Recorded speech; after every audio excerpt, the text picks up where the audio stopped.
Good day guys, welcome to the Best Online Tutorials channel. In this video, I'm showing you how to fix Windows 11 camera flickering issues using Registry editor. So if you've got any camera issues and you're willing to dig a little bit deeper into your system and fix these with the manual tweaks, we can do that. Firstly guys, open up your Start menu and then type in Reg or Registry editor and open up this little app.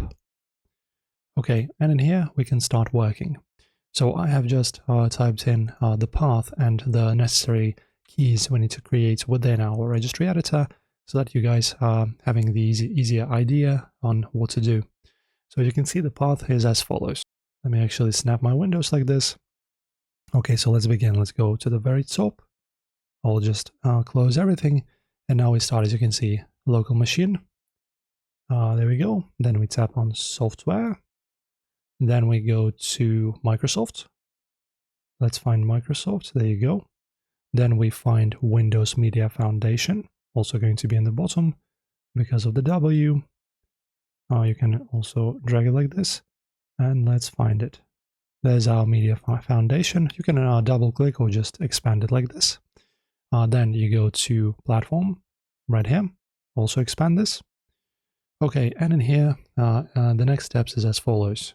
Okay guys, so firstly, once you click on platform, you need to right click anywhere here on this free white space. Okay, then choose new, then dword 32-bit value right here. And then as the name of this key, just type in this. I'll just copy this and paste it. Rename this and then just paste it here like this. Okay, and then I'll double click the newly generated key you've just created. And in the value data field, you need to just you need to also make sure to set the base to hexadecimal and verify that value data field is set to 0. So as you can see, as by default, it's already set to that. So just press OK, and that's it. And once you commit this value, close out of the Registry Editor workspace and execute a quick manual system reboot so that Windows 11 is rebuilding its video layout structures. And when you log back in, launch your recording suite or camera utility and enjoy a completely stabilized, flicker-free capture stream. That's it for this video guys. Enjoy, like and subscribe, and thank you for watching.